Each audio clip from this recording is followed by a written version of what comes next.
I was thinking on the way here, like how I should start my questions for you. When I was in college, this is like I think 2003, tira, I used to work in the college bookstore also. And when I showed up for work one day, the bookshop manager was really excited and he'd been waiting for me, and he had your book that had just come out. I think Guru of Love, 2005. 2003 or? Three. So he was really excited, and he's like, "You're showing me the book," and he said, "There's a novel from a writer from your country." And the good thing about, one fun thing about working at the bookshop was I could show up an hour early, sit there and read the book, then leave it on the shelf, and then stay behind, read a few more pages every day. So I basically read Guru of Love in the bookshop because I couldn't afford to buy it as a student. And the library hadn't acquired it. And I remember thinking, it gave me a lot of hope. I had just started taking poetry classes because I wanted to be a poet at that time. But after that, like, I started writing short stories also. I took a creative writing class in, the very foundational craft ko idea. And I started writing short stories. So I also wanted to thank you here for, in some ways, like, setting me off on that journey of writing short stories. And also, what was amazing for me at that moment was I got to read your short stories while also learning the craft of writing short fiction. And मेरो American साथीहरूले मलाई ल्याङ हान्न खोज्थ्यो के, तैँले जहिले पनि राम कृष्ण सीता भए मात्रै कथा लेख्छस्, ज्याक एन्ड ह्यारी भए कहिले लेख्छस् गर्थ्यो. They thought like I couldn't write because I was only reporting on my Nepali experience. So for them, the fiction that I was writing was more about my background, more about where I came from, and less about actually creating characters and putting them in scenes. So I got really mad at them, and then I wrote one story just to show off, and then I went back to writing about Nepal. I know that a lot of your initial writing also happened in Hawaii when you were in the PhD program there. How did you choose at that time, ki I am going to write about Nepal? Because it would have been easier for you to find a path where maybe you could write about the American setting more, maybe find a wider audience, maybe write under a second name, if not a pseudonym entirely, and then maybe big bucks waiting for you there. But it seems like you've always written about Kathmandu, about Nepal, right? So what made you decide at that time? I don't think it was a conscious decision in that sense. I mean, I grew up in Nepal. I left when I was 21. So spent my formative years here, and I felt like I understood the Nepali psychology well. So I think that was, at least that's what I like to tell myself. So I was naturally drawn to, to my homeland. And it seemed like the characters kind of grew organically from the setting itself. At least in the first couple of books. I'm experimenting a little bit. But I think I think what you said about as if you're when you're writing your American friends who are saying you're just depicting your country. I didn't feel that at all while I was writing. My focus was always on the story. I wanted to tell a good story, and it just happened that I grew up in Nepal, so I was writing about Nepal. So I was very conscious, I guess, right from the start, that I was depicting life in Nepal as I saw it. But the life in Nepal was very much linked to specific characters that I was interested in exploring. Should we jump into ideas of craft, or do you want to talk more about the writerly journey? It's up to you. You ask the question. Well, I shouldn't be asking all the questions. I think you'll ask me a few too. But I think one of the things that people don't know about what a writer does is the idea of creating characters and then living with them. the setting becomes a secondary character also. There are inquiries involved, right? When we're writing a short story, it's not just the plot. It's not just like you want to write a story and that's it. Right. It's because you have to create characters and live with them, because they will constantly surprise you with their choices, which seems sort of like alchemical when you try to explain it to people who haven't practiced the craft. They are distrustful of your experience. I didn't make that choice. The character did. How often in the classroom, like when you're with your students, how often do you have students who are really incredulous about aspects of craft before they begin practicing it or getting deeper into it? Yeah, so one of the things that's always been important to me is sort of the process of discovery in writing. So I don't make plot outlines. And sometimes people are like sort of, oh, wow, I know. So even Dark Motherland, which is thick, the original draft was like, 1,700 manuscript pages. I wrote the first draft by hand because I just wanted to see where the story would go. For me, it's very important that I am also surprised in the process of writing. And I feel like if I plot everything out, then where's the surprise for me? I need to find out, and I actually experiment a little bit, where I think, this is the way I've thought that the character is going or doing.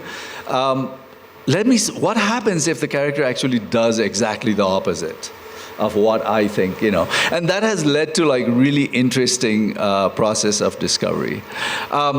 It's interesting you ask about the in terms of the students. One of my latest thing has been, I tell my students, don't overthink your story in the first draft.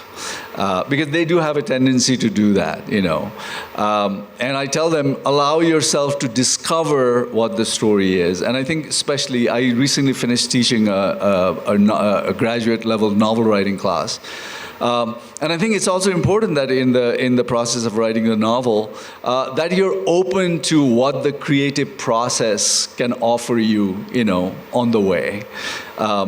So that's been kind of my writing philosophy. And then, of course, once you go on to this, when you're working on your second draft, then you're bringing in all your critical skills.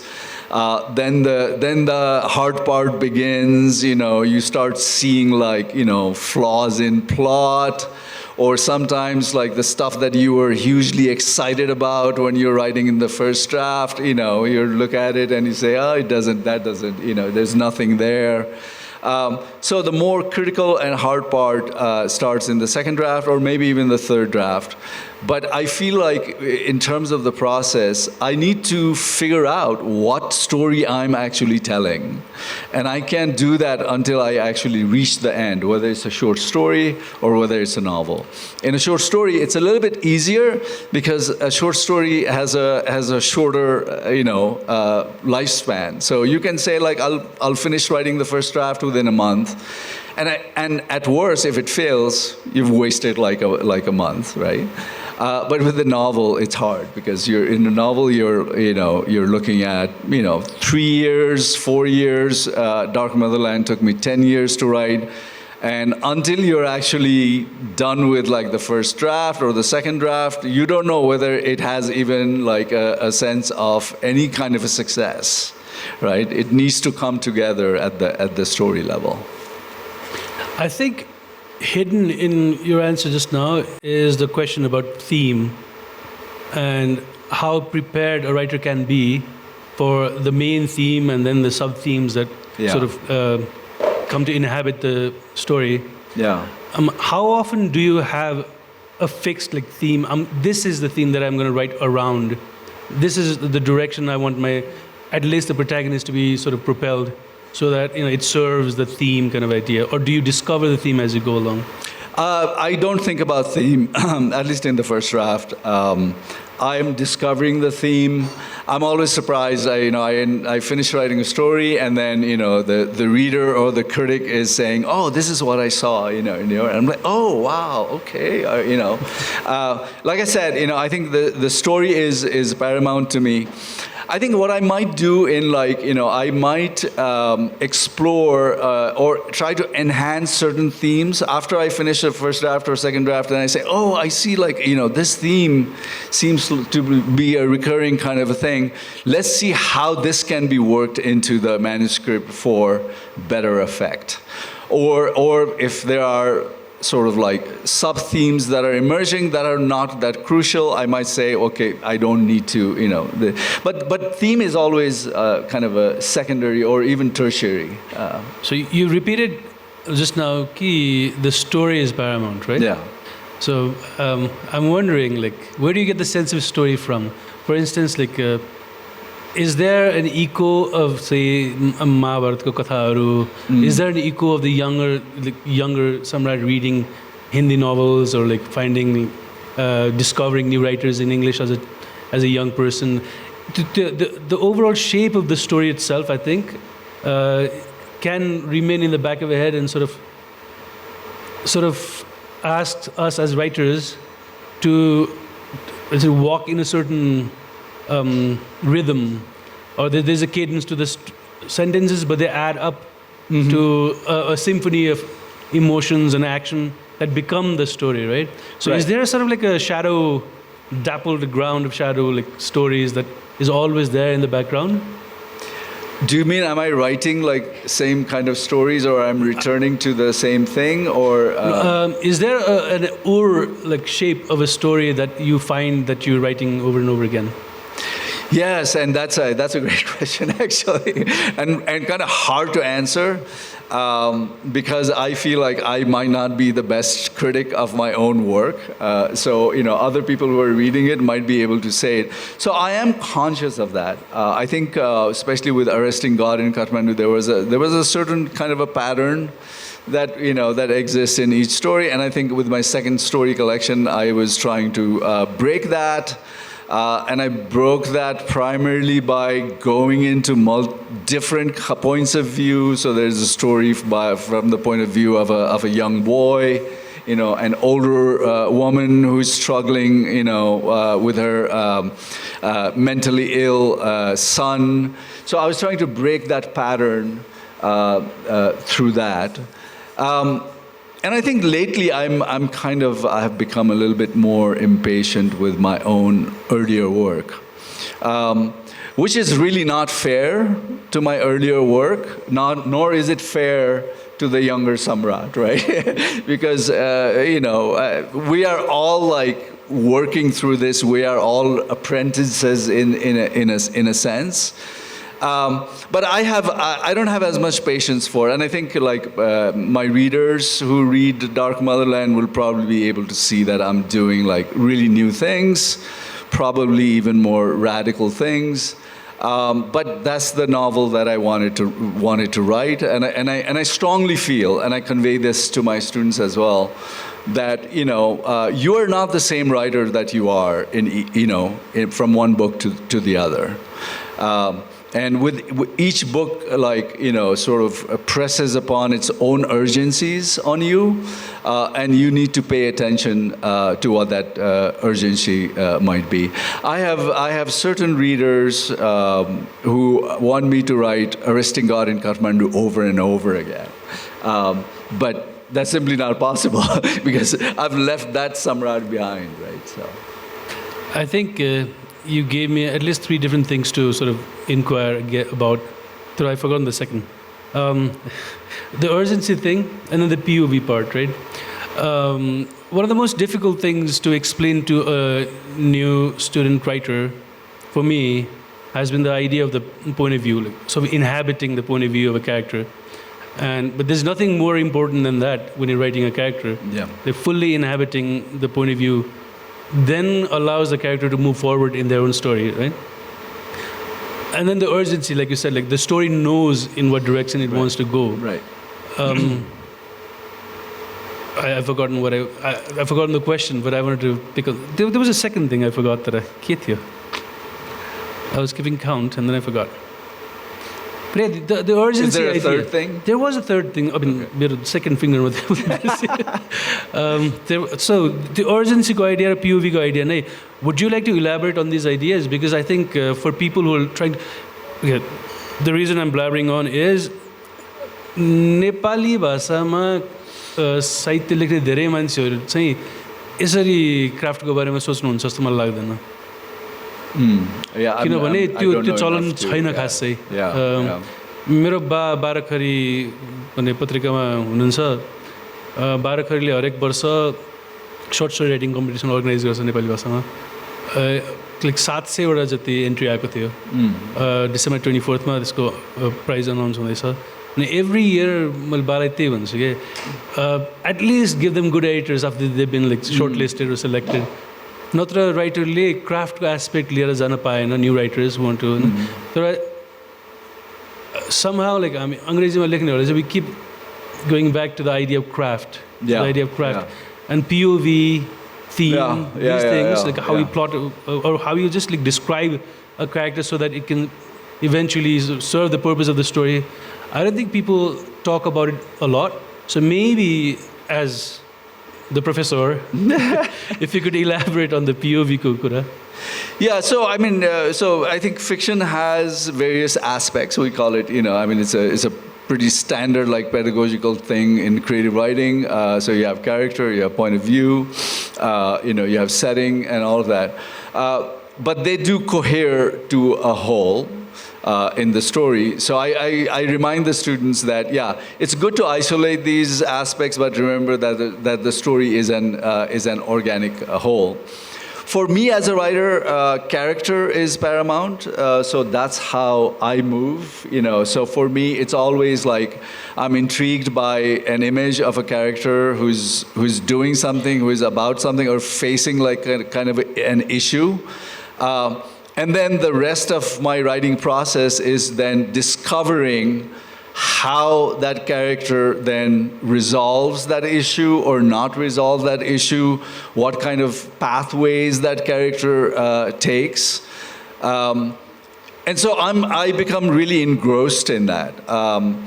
And for me, and I say this to other writers, my friends, as well as students, that there's nothing comparable to that first original act of writing for me. I'm pretty sure that's the same, right? Because the editing part, figuring out what the story is trying to tell, and then trying to refine things is a lot harder work. But the first draft, when I'm discovering the stuff and I'm trying to figure out where the character is going to do and what kind of movements will happen within the story and in what ways, and this is increasingly true, in what ways I can challenge myself as a writer. So if I find myself, to link it to like the previous question, if I find that I'm going the same route that I might have gone in a previous story, then I say, okay, I need to change that. I want to do something else. And sometimes that can happen mid-story, and it's kind of hard, but it's hugely exciting. It's hugely thrilling. So, yeah. The hours that in absolute immersion that disappear when you're in the story and writing it. I think that's the only true reward there is in creating fiction. Editing is a lot more difficult because you have to remain like cognizant of the different layers, different intentions, how you are actually sort of recoursing the story. Arko valley ma lane ki arko khet ma lane. Right. But when you're in the moment, if it happens, it doesn't always happen. Sometimes like you have to just like flog yourself to keep writing. But when that happens, I think it's the most exciting thing like ever. But त्यो आफूले practice नगरेको मान्छेहरूलाई explain गर्नु पनि गाह्रो हुन्छ.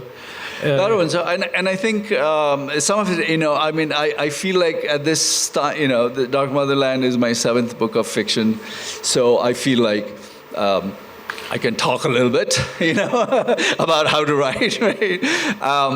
And this is something that I end up telling my students too, that the pure act of writing and the joy of creation, nothing matches that in terms of like, the kind of successes you might have. There's always like a kind of a short thrill when your short story gets published, when your book comes out, when readers are coming to you and all of that. But still, the immersion in the act of writing is what I live for, and something I try telling my students too is that you need to think of writing as you're the writer for the long haul, because the publishing world is brutal, unpredictable. You don't know which of your books might hit well and which won't. Publishing in the U.S. has become increasingly difficult. And sometimes I have to and I see the disappointment in my students' faces who say, because I teach in a well-known program, it's a 3-year program, and sometimes students come with like a kind of a delusion that all they have to do is just like be in the program, write a novel or a collection of short stories, and then it'll be published, and it'll do really well. It really doesn't happen that way. It rarely happens in any other program. I think even in Iowa writing program, which is the most well known, you do have like stars coming out of that, but a lot of people are not doing that. So given that, what do we have? We actually only have ourselves and the act of writing, and I think it's important to remember that.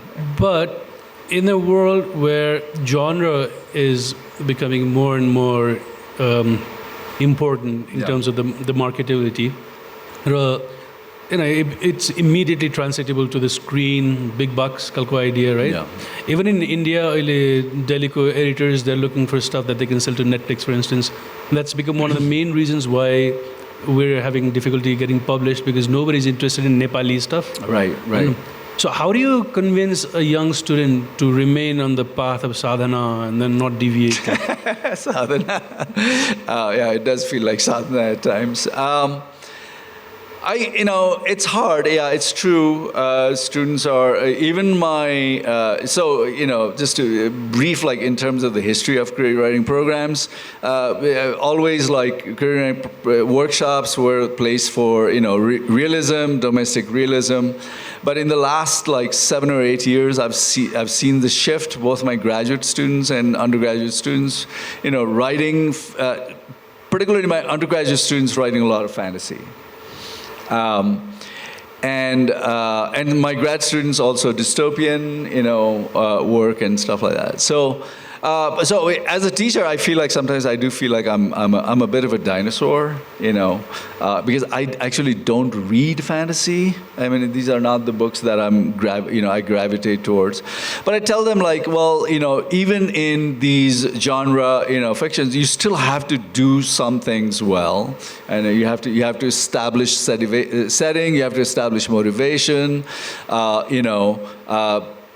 and yeah, you also need to have some action, and I think that's where, for the longest time, literary realism was flawed in the sense that it thought that action was not important, and I think we're seeing a little bit of that correctiveness now.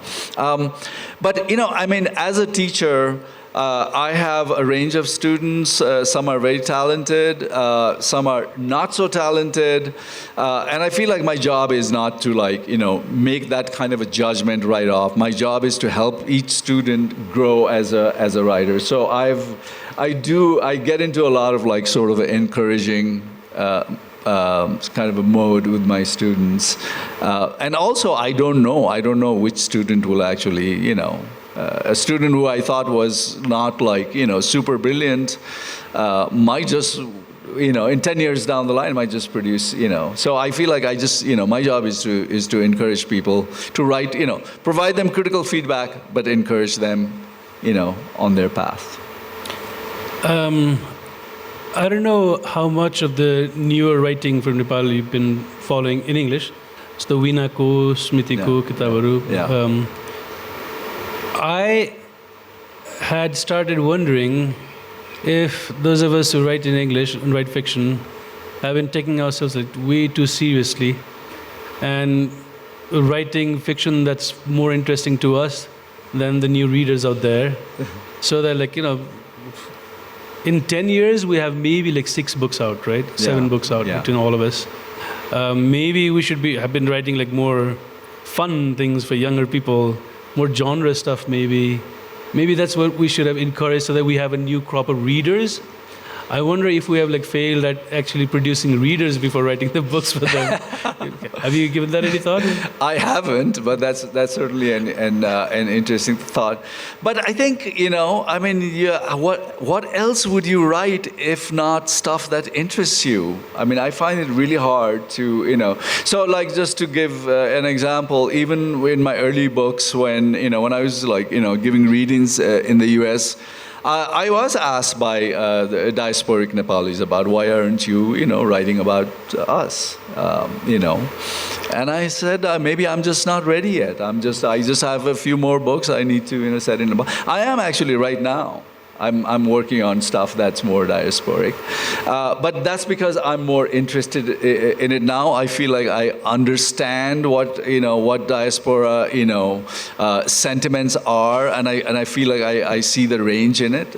So I'm writing stuff that interests me, and I find it really hard to like say, well, because younger readers are interested in this, that I need to do that. I mean, maybe that's the time when I stop writing and allow other people who are better at that to do it. If you guys are interested in reading a new writer, short stories, where he deals mostly with diasporic Nepalis, Ranjan Adhikari Leech and all the stories, which is good, deals mostly with that kind of stuff. Just when you said that, I realized like some part of Manjush's novel, All of Us in Our Own Lives, I think like a couple of short stories in मेरो Vanishing Act, त्यति मात्रै थियो अहिले about people living outside Nepal. I think Ravi has one short story set in London in his book. So in some ways, maybe that's a whole like gap that has not been addressed. And I think for Ranjan too, it took a few years of living in the US before he could, So that is a gap that maybe we need to sort of fill also. Maybe encourage. There's so many like young writers who've gone on to do MFAs in the US and stayed behind. Maybe they should be producing more. And I think they will. I mean, I'm optimistic, and as you know, we have this contest called Writing Nepal, and we're gonna unveil the winners next Friday. And I'm seeing the range already, and as I'm sure you are. So there are stories that are written by Nepalis, but they have a very different feel to it. And I thought, wow, this is really interesting. They're like sort of regular domestic realism as well. So I think maybe it's changing already. But it takes time. I think it takes time. Well, this is, I think, the fifth. I think it's fifth. Yeah. So I want to thank you here on behalf of Lalit also, because you have sustained the contest, you sponsor the prizes, you are the sole judge. So you have actually sustained it.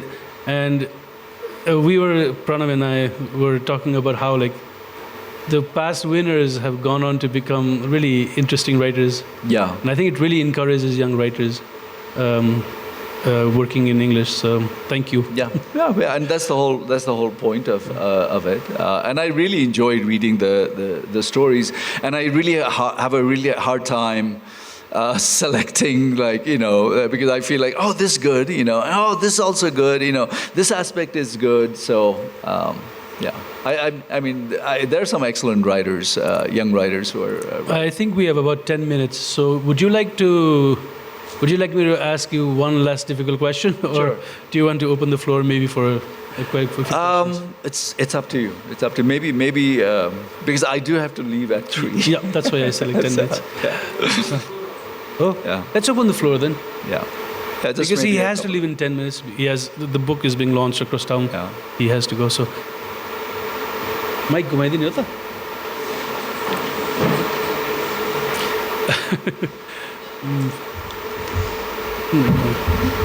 Thank you so much, sir. So if you have any questions for Samrat, sir, maybe. I think there's a question right here. Do I need to read this one?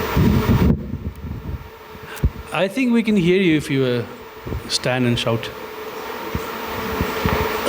I can just come here.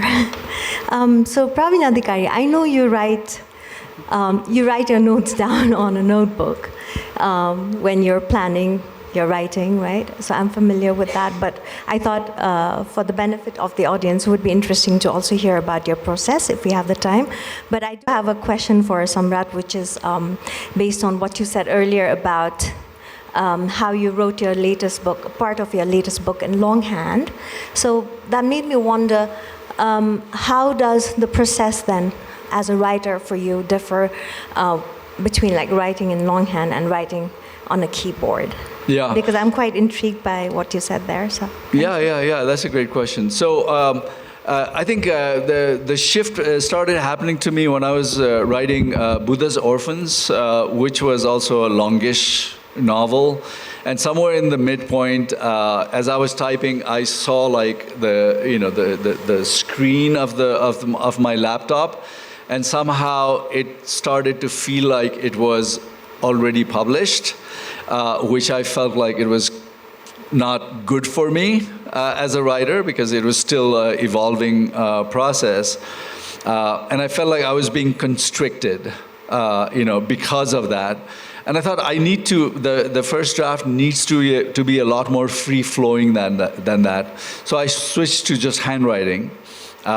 And it just opened up everything. I just felt like, I could go, I could explore, I could play, and I never went back. And there's a theory, I don't know whether it's accurate. There's a theory about like the pen and the hand and the brain, that they are all connected. I don't know whether that's like true, but it did open up a whole world, and I've never gone back.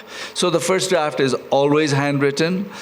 And I go to Kroger and buy these like really cheap college notebooks, and so I have like stacks and stacks of them, and sometimes I can't read my own handwriting because I'm kind of writing feverishly. And then the second part is once I'm done with the draft, and then I'm typing it in, and that's always fun, because I'm already doing like a second level of editing at that time. So that has worked for me, and I have also encouraged my students to do that. I don't think a lot of them do, but some have taken it up. Another thing that I've started doing in terms of the process is, before I was like, well, I'm a morning writer, and I need my cup of coffee, and stuff like that, which I still do. But I have also started experimenting with that. I started experimenting with that a while ago. I thought, what if I just write in airports, So I write in airports, most of my writing is done in the Starbucks next to my campus, with all the noise around, and sometimes even running into friends and greeting and stuff. It works for me, and I do like to tell my students to like sort of like not like be so strict in terms of not create like all these identities about yourself as writers, that I am this kind of writer, this is the only way I work, that kind of thing. And I think it just opens up another world for them. I went to Everest Base Camp a couple of years ago, and I amazed myself by even like writing on my iPhone. So, yeah. Thank you, sir. Do you have any more questions? Maybe we have like for one last question. मलाई सोधेको प्रश्नको जवाब दिन्छु ल प्रतिभा तुलाधरले सोधेको प्रश्नको जवाब।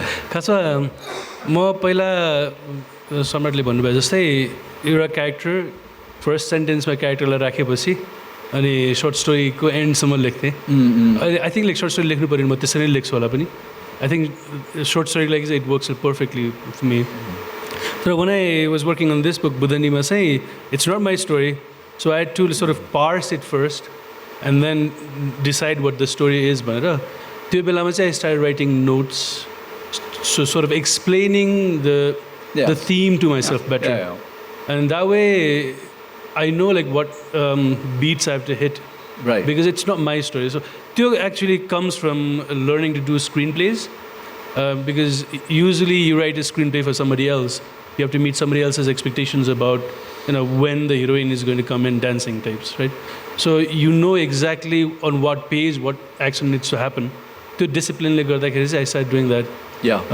so now what I do is for the next day's work I sit down in the evening and write maybe a page of instructions for myself in the form of questions.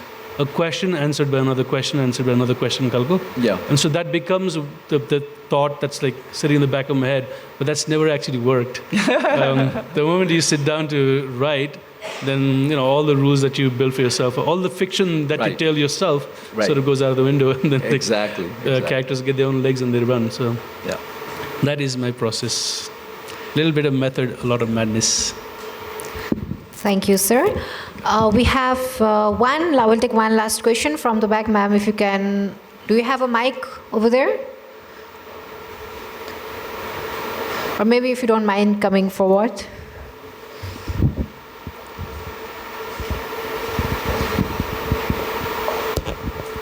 Hi, so I'm Kripa and I kind of tend to write to kind of escape things sometimes and am I audible?